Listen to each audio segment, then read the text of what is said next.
ये राजनेता का ये रूप जो सिर्फ हरे हरे में दिखते हैं और याद रखिए जरा। मेरा हेलमेट हरा है ना। अच्छा, वो हरा रंग नहीं छोड़ रहे हैं।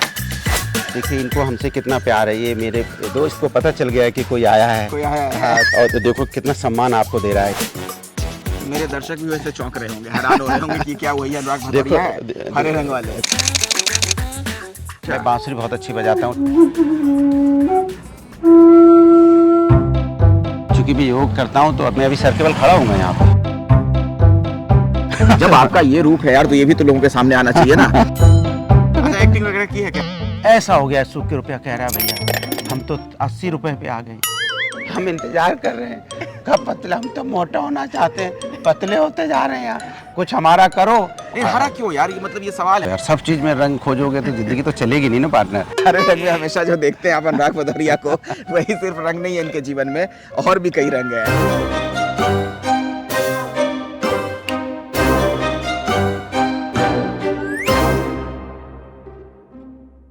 नमस्कार, मैं अखिलेश आनंद हूँ। आज की सुबह मैंने सोचा ज़रा घुड़सवारी का आनंद लिया जाए। मैं एक पोलो ग्राउंड में मौजूद हूँ। आप देख सकते हैं मेरे पीछे यहाँ पर ढेर सारे घोड़े नज़र आ रहे हैं, कई घुड़सवार भी मुझे दिख रहे हैं। और अरे ये कौन है भाई? आपको तो मैंने यार ये तो अनुराग भदौरिया है। क्यों अनुराग भदौरिया खेल नहीं सकते क्या? नहीं, खेल तो सकते हैं, लेकिन आप हमेशा मुझे ग्रीन कुर्ते में दिखते थे, तो मैं हरा रंग हमेशा। और ये नहीं, मेरा हेलमेट हरा है ना। हाँ, हेलमेट हरा है। अच्छा, वो हरा रंग नहीं छोड़ रहे हैं। लेकिन ये तो बिल्कुल आपका नया अंदाज में देख रहा हूँ। ये राजनेता का ये रूप जो सिर्फ हरे में दिखते हैं और याद रखिए जरा। नहीं, जो टीम खिला देती है उस टीम के साथ खेल लेते हैं। अच्छा, आप खिला लेंगे तो आपकी टीम के साथ खेलेंगे। कब से सब शौक पाल लिया आपने? मैं तो ऑलमोस्ट 10 साल की उम्र से ही खेल रहा हूँ। और सुबह 6 साढ़े 5 तक बजते हैं जब मैं ग्राउंड में होता हूँ। लेकिन अफसोस की बात ये और आश्चर्य की बात है कि आपको पता कैसे चला ये मैं जानना। ये नहीं पता था कि आप यहाँ पर हैं। तो मैं तो पहचान भी नहीं पाता आप जब मेरे साथ डिबेट में बैठे हरे रंग के कुर्ते में बैठते हैं आप। देखो स्पोर्ट्स अलग चीज़ है, क्योंकि स्पोर्ट्स एक चीज़ है जो हमेशा से मैं खेलता आ रहा हूँ। अच्छा। और देखिए इनको हमसे कितना प्यार है। ये मेरे देखो मेरे से साथ एकदम ये चूँकि मेरे साथ खेला है, अभी 2 घंटे मेरे साथ रहा है। तो 2 घंटे रहने के बाद इसको अभी ये मुझे छोड़ने का, अब मैं छोड़ूंगा इसे तो ये तकलीफ होगी इसको। दुखी हो जाएगा। हाँ, क्योंकि इसके साथ इन लोगों के साथ मैं टाइम बहुत स्पेंड करता हूँ। किससे ज़्यादा प्यार है, पार्टी से या घोड़े से? ये देखिए पार्टी अपनी जगह है, घोड़ा अपनी जगह है। पार्टी और आप कैसे आप पूछोगे कि माँ से प्यार है कि पिताजी से ज़्यादा प्यार है? ये वाला मामला है कैसा? जाहिर सी बात है, पार्टी अपनी जगह है। हमारे ये जो घोड़े हैं हमारे अपने साथी हैं, मेरे दोस्त हैं ना। देखो ये दोस्त को पता चल गया है कि कोई आया है। हाँ, तो उसको कोई आया है तो देखिए अपनी आपको देखो कोई आया है तो देखो उसको कैसे। मेरे दर्शक भी वैसे चौंक रहे होंगे, हैरान हो रहे होंगे कि क्या वही अनुराग भदौरिया है, हरे रंग वाले। देखो ये भी सोच रहा होगा कोई नया आ गया है। और तो देखो कितना सम्मान आपको दे रहा है, इसे पता है ना। अब आप चूंकि यहाँ मिल गए मुझे अनुराग जी, तो मुझे आपसे बातचीत करनी पड़ेगी। बिल्कुल, आइए बातचीत। जरा कुछ सवाल जवाब आइए।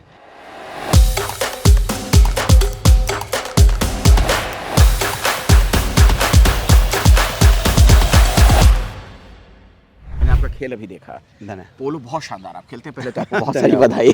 बहुत धन्यवाद। कहाँ से ये सब शौक, मतलब क्योंकि बचपन से वाले समाजवादी आदमी हैं आप तो। समाजवादी क्या खेल नहीं सकते? ये अजीब सी विडंबना है कि नहीं, अमीरों वाला खेल है भाई। अमीरों का क्या होता है? बड़ी अजीब सी विडंबना है कि समाजवादी शहर में नहीं आ सकते, समाजवादी कहीं अच्छा खाना नहीं खा सकते, समाजवादी घोड़े पे नहीं जा सकते। नहीं, ऐसा परसेप्शन है। ये भी समाजवादी है, ये भी समाजवाद है। ये जो घोड़ा है ये आपको आज ग्लैमर में और खेलने में इस्तेमाल हो रहा है। ये हम अपने चंबल, क्योंकि हम चंबल के रहने वाले, मेरा जन्म इटावा के चंबल के बीहड़ में हुआ। बीहड़ में कोई गाड़ी घोड़ा नहीं थी वहाँ पे जब मेरा जन्म हुआ था, ना कोई रोड थी। जंगल में दादाजी के पास यही सवारी होती थी घोड़े से। इसी घोड़े से बैठ के हम लोग एक गांव से दूसरे गांव तीसरे गांव जाया करते थे। तो और कोई रोड और गाड़ी का व्यवस्था तो थी नहीं उस समय, कहाँ होगा बीहड़ में, कहाँ गाड़ी आएगी। तो ये वो सवारी है जिससे मैं राइडिंग समझ लो या बचपन से चलना था, उसी से तो सीख गए। वो तो सवारी के लिए इस्तेमाल करते थे। उसके बाद पैसे वाले लोग खेलते हैं।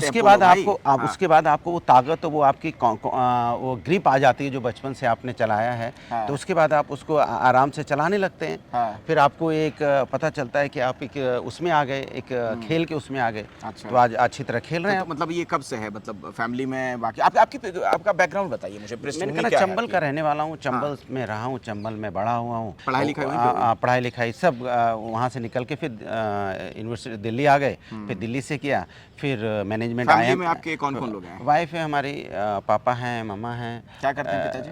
पिताजी तो अब रिटायर हैं, तो अपने सरकारी ज़्यादातर अधिकारी हाँ, हैं, हाँ। अब ज़्यादातर गांव में, अभी भी गांव में ही रहते हैं। करते थे खेती-बाड़ी करते थे। खेती-बाड़ी करते थे, उनके खेत थे, माने अच्छी ज़मींदारी थी। सियासत से परिवार में किसी का वास्ता रहा है? सियासत से वास्ता तो सही पूछा जाए तो दादाजी का रहा है, लेकिन उसके बाद सही सियासत में तो मैं ही आया हूँ। अच्छा। क्योंकि और सब तो हमारी फैमिली में सब सरकारी नौकरियों में रहे हैं, ज़्यादातर सभी लोग रहे हैं। सभी लोग रहे हैं, परिवार में बदलने में बाकी लगे लोग, हैं। पत्नी बच्चे पत्नी तो सर्विस में है, वो डिप्टी कमिश्नर जीएसटी हैं यूपी में। अच्छा, अच्छा। हाँ, वो अपनी उनकी अपना शौक है, वो अच्छा। अपना उसके साथ साथ, जैसे मैं पार्टी के साथ साथ अपनी स्पोर्ट्स करता हूँ, तो वो अपना म्यूज़िक करती हैं अपनी सर्विस के साथ साथ। अच्छा, तो उनके अच्छा। काफ़ी गाने अपना बॉलीवुड में देती रहती हैं वो। अरे वाह, देखिए अनुराग जी का एक ये नया अंदाज हम लोग आज देख पा रहे हैं। कहने का मतलब ये है कि आपकी वाइफ संगीत के प्रति भी उनकी रुचि है, परिवार में सबके बारे में आप बता रहे हो, आप कैमरे पे चीखते रहते हैं हमेशा। नहीं, मुझे समाज को बदलना है ना। मैं सोचता हूँ कि क्यों नहीं महंगाई बेरोजगारी पे बात हो रही है।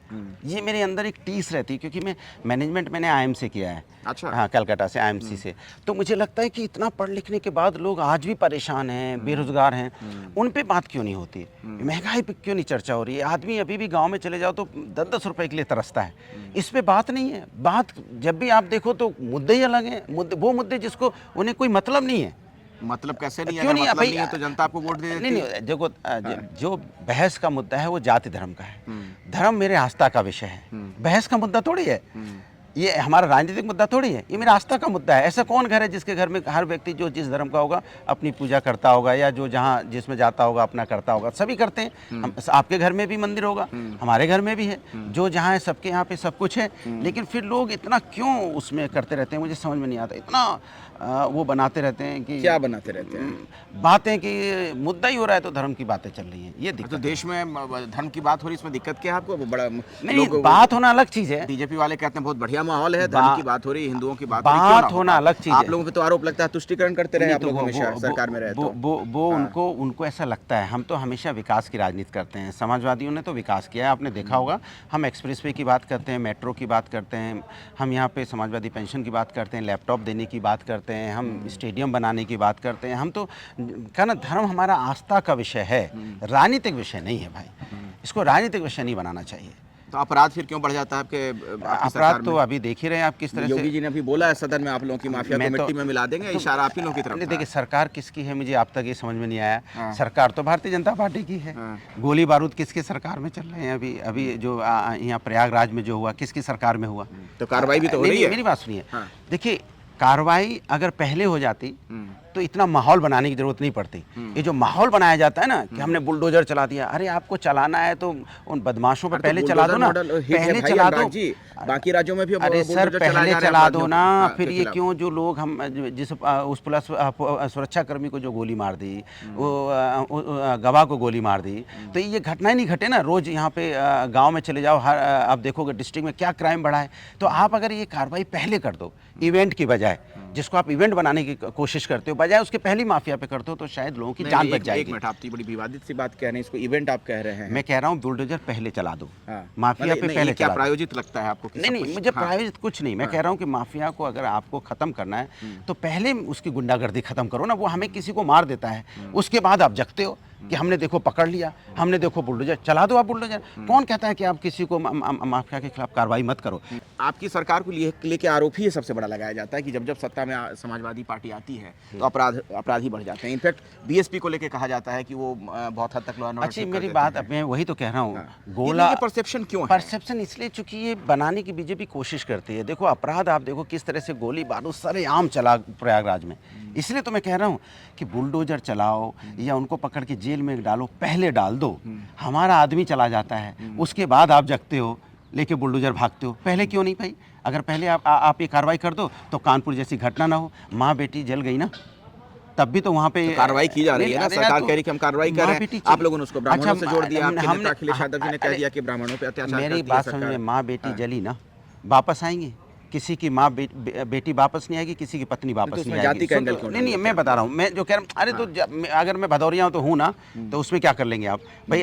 तो भदौरिया भी तो आपसे नाराज हो जाएंगे, आप लोगों पे जातिवाद के भी आरोप लगते हैं। वो देखो बीजेपी अपनी एक खास जाति के लोगों को थानों में आप लोग बिठा देते हैं, बीजेपी सरकार में अपनी आते हैं बात तो। अपना मुद्दा बनाना चाहती है। मुद्दा ये नहीं है, मुद्दा ये है समाज के असली मुद्दों से ध्यान भटकाने का काम भारतीय जनता पार्टी का है। जैसे गोली बारूद चल गई तो आप 2000 की बात करने लगे, अरे उसके पहले आप उसको पकड़ के जेल में डाल देते, फिर 2000 पीछे कहाँ चले गए? 2017 से सरकार आपकी है। उसके पहले कल्याण सिंह चीफ मिनिस्टर थे, उसके पहले राजनाथ सिंह भी चीफ मिनिस्टर रहे हैं। आपकी सरकार में जाति विशेष के लोगों को क्यों तवज्जो दिया जाता है? ये आपको ऐसा लगता है? नहीं, मुझे नहीं लगता आप है। बता बीजेपी दीजिए। वाले कहते हैं अब हाँ। कि थानों पर, सारे थानों पर एक जाति विशेष के लोगों का कब्जा हो जाता है। मैंने कहा ना, छोड़ो भाजपा की बातों को, हाँ। उनका काम है कहना। हाँ। कुछ करेंगे नहीं तो कुछ तो कहेंगे, अगर कुछ करते तो शायद कुछ ना कहते। जब आदमी जो कहता है ना, उसका काम बोलता है। जैसे समाजवादी कुछ कहते नहीं है, उनका काम बोलता है। आप जाइए, काम हम वो भी तो कह रहे हैं कि काम बोलता है, उनका वोट बोलता है। कल भी मोदी जी ने बोला है कि मोदी की कब्र खोदने वाले जो थे, वो जनता ने जवाब दे दिया। मैं तो भारतीय जनता पार्टी से कहता हूँ, हाँ। आप विकास पे वोट मांगिए, बात खत्म करो ना। आप रोजगारी पे वोट मांगिए, महंगाई पे चर्चा कीजिए, आप महिला समस्या पे चर्चा कहाँ करते हैं आप लोग? आप रामचरितमानस ले आते हैं। अरे हमने रामचरितमानस की बात ही नहीं की। स्वामी प्रसाद मौर्य जैसे नेता जब रामचरितमानस में जाति का एंगल ढूंढ लाते हैं तो कहा यह जाता है कि आप लोग दरअसल हिंदू वोटों को बांटने का खेल कर रहे हैं। हम सामाजिक न्याय की बात करते हैं, और सामाजिक न्याय में आप अच्छी तो तरह आपको जानते हो। रामचरितमानस से मिलता है नहीं, सामाजिक न्याय हम के लिए? सामाजिक न्याय की लड़ाई लड़ते हैं, आप जोड़ किसी से भी दो, लेकिन हम सामाजिक न्याय की बात करते हैं कि समाज के अंदर में जो पिछड़े लोग हैं, जो वंचित लोग हैं, जो जिनको उपेक्षित हुए हैं, उनको कैसे हम मुख्य धारा में लाएं। इसके लिए समाजवादी हमेशा। अच्छा, स्वामी प्रसाद मौर्य को ये बोलना उनका जरूरी था क्या? अनावश्यक नहीं था? क्या जरूरत थी इस बात को? अभी देखिए, इस बात का आप वो बीजेपी में भी रहे, ठीक है, तब तो रामचरितमानस से कोई आपत्ति नहीं रही। बीएसपी में रहे तब कोई दिक्कत नहीं है। आपके यहाँ आते हैं और उसके बाद बोर्ड लगवा दिए जाते हैं। हमारे यहाँ, मैंने आपसे फिर कह रहा हूँ, हाँ। ये हमारे यहाँ जाति धर्म की राजनीति नहीं होती है। इसके लिए पार्टी ने स्पेशल एक चिट्ठी जारी करके बात की, सभी कार्यकर्ताओं से अनुरोध किया है कि कोई हाँ, वो चिट्ठी आई है बाद तो में, कि हाँ। इस तरह की राजनीति हम नहीं करते। तो जब अच्छा। पार्टी ने चिट्ठी जारी कर दी तो गलत बात ही है ना खत्म बयान, होना। इस तरह की बात नहीं हमने बोलनी क्या चाहिए। बोला? पार्टी ने चिट्ठी जारी कर दी, हाँ। इसके मतलब हमारा समाजवादी पार्टी का जो मकसद है वो समाज को विकास का है। हम जाति धर्म की अच्छा, राजनीति। चलिए, राजनीति बहुत होगी। अब चूंकि आप मुझे मिल गए और हमेशा मुझे याद है डिबेट में हम लोग चर्चा करते तो मैं थोड़ा सा डिरेल हो गया, उसमें ज़्यादा मैंने बात कर ली। फिर मैं आप पे आना चाहता हूँ, ठीक है? आपने कहा कि आपकी पढ़ाई हुई यहाँ दिल्ली में हुई, कहाँ से? दिल्ली यूनिवर्सिटी से पढ़ लिख अच्छा। के बड़ा हो गया हूँ। हाँ। अब तो पढ़ाई खत्म। हाँ। मैंने तो 100% राजनीति करते हैं, कुछ और भी करते हैं? नहीं, 100%। ये तो मैंने एक रूप आपका देख ये लिया तो आज। खेल है, तो पोलो सुबह खेलते नहीं हुए, नहीं, हाँ। कोई बैडमिंटन खेलता है, हाँ। कोई टेनिस खेलता है, कोई और गेम खेलता है, कोई शाम को इधर उधर गप्पे मारने जाता है। हम अपना जल्दी सोते हैं और सुबह उठ के जल्दी ग्राउंड में। पार्टी वार्टी नहीं करते आप? नहीं, पार्टी वार्टियों से मैं बहुत दूर हूँ। पार्टी हमारा, हाँ, वो बात दूसरी है कि आप जैसे दोस्त कभी बुला लें चाय पे तो नहीं, आपकी धर्मपत्नी मुंबई में है, आपने नहीं बताया नहीं, कि दिल्ली, हाँ। वो लखनऊ मुंबई अच्छा, है, तो लखनऊ, मुंबई में, हाँ। वो भी नहीं करती। वो भी 9:30-10 बजे सो जाती कोई है। सोशल सर्कल नहीं? सोशल, हम सोशल वाले नहीं है, प्योर राजनीति। सुबह से लेकर शाम तक जनता की सेवा, जनता की लोगों से मदद करना। चुनाव भी तो लोगों- लड़े थे आप? वही तो कह रहा हूँ, सामाजिक सेवा में उसी से फुर्सत नहीं मिलती। किसी के यहाँ कोई घटना हो गई है, किसी के यहाँ कोई बात हो गई है, किसी के यहाँ कुछ हो गया, उसी में भाग दौड़ में लगे रहते हैं। कहाँ मौका मिलता है? ये 2 घंटे सुबह मिलते हैं तो मैं 8:30 बजे तक खेल कूल के 9 बजे तक निपटा और लेता क्या हूँ। शौक है? मतलब कुछ मैं शौकीन बांसुरी है, बहुत जैसे अच्छी ये तो बजाता बड़ा- हूँ। अच्छा। मैं बांसुरी बहुत अच्छी बजाता हूँ।